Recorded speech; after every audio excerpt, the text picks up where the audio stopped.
Welcome to our channel. Today we how to set up Snowflake tasks for automated data refresh, complete guide step by step clearly.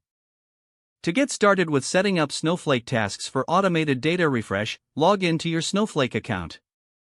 Navigate to your chosen database and schema where the data resides. Ensure that you have the necessary permissions to create tasks. Identify the SQL query that you want to automate for data refresh. Draft the SQL command that will be used to refresh your data. Now, it's time to create the task. Use the create task command and provide a name for your task. Specify the schedule for the task using either a cron expression or a simple interval. In the task definition, include the SQL command created earlier. If your task depends on other tasks, make sure to include the dependencies. Next, set the task's warehouse that will run the query. After defining the task, execute it to create it in your Snowflake environment. Once created, you can verify the task by querying the task metadata. Make sure to enable the task so it starts running according to your defined schedule. To test if the task is working as intended, manually trigger it and check the results.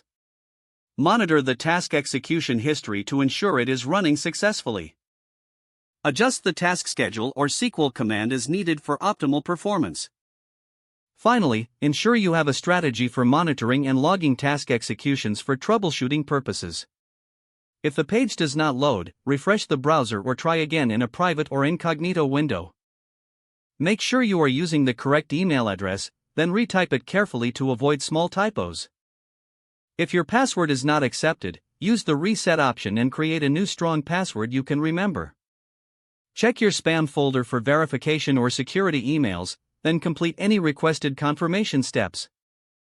Enable two-factor authentication if available to improve account security and reduce unauthorized access risk. After signing in, review your profile details so your contact information and settings are accurate and current. If you see an error message, note it down and try again after restarting your device and internet connection.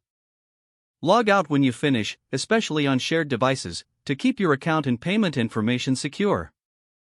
If the page does not load, refresh the browser or try again in a private or incognito window. Make sure you are using the correct email address, then retype it carefully to avoid small typos. Don't forget to like this video and subscribe to our channel for more step-by-step tech guides.